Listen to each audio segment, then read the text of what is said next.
এক যুবকের এত দাম রে ভাই, এক ইয়ংস্টারের এত দাম আল্লাহ জমিনে দৌড়াইয়া দিছ।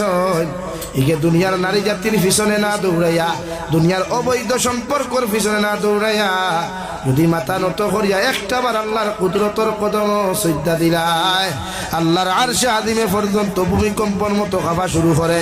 আল্লাহর রহমতর পরিচয় ফরমায়, আল্লাহ এতদিন থাকি তোমার আরশে আদিম বহন করলাম, মগর তোমার আরশে আদিমে একটা দিন জমিনের মধ্যে খাবিতে দেখলাম না। আজকে তোমার আরশে আদিমে এত খাফা কোন কারণে খাওয়া শুরু করলো? আল্লাহ সঙ্গে সঙ্গে জবাব দিলাই, আমার একটা যুবকে আমার কুদরতর কদম তার মাথা নত করিয়া আমি আল্লাহরে ডাক দিলাইছে, আমি আল্লাহ তার জবাব দিতে শরম লাগের, এর লাগি আমার আরশে আদিমে সহ্য করতে পারে নাই। সুবহানাল্লাহ। এক যুবকর সজ্জার বড় দাম, এক যুবকর দোয়ার বড় দাম, এক যুবকর তিলাওয়াতর বড় দাম।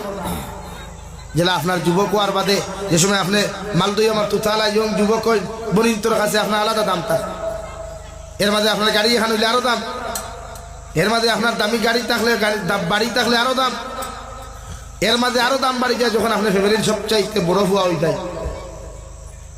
তো সেম টু সেম হেরার কাছে, দুনিয়ার নির্লজ্জ বেহায়ার কাছে আপনি দুনিয়ার সামান্য টেকা লওয়ার কারণে যদি এতটুকু দাম হয়, আপনি একবার চিন্তা করুক না, আল্লাহ আপনার মায়া মোহব্বত করিয়া সুন্দর করিয়া হাত পাও চেহারাতে বানাইলো, ই আল্লাহর কাছে আপনার কতটুকু দাম হইব যদি আপনার মাথা দুনিয়ার মানুষের সামনে নত না করিয়া, দুনিয়ার মানুষের সামনে হাত না পাতাইয়া আল্লাহর সামনে আপনি হাত পাতাই না মাথা নত করেন। গোটা দুনিয়ার মখলুকাতে আপনার লাগি মাগফিরাতের দোয়া করে। সুবহানাল্লাহ।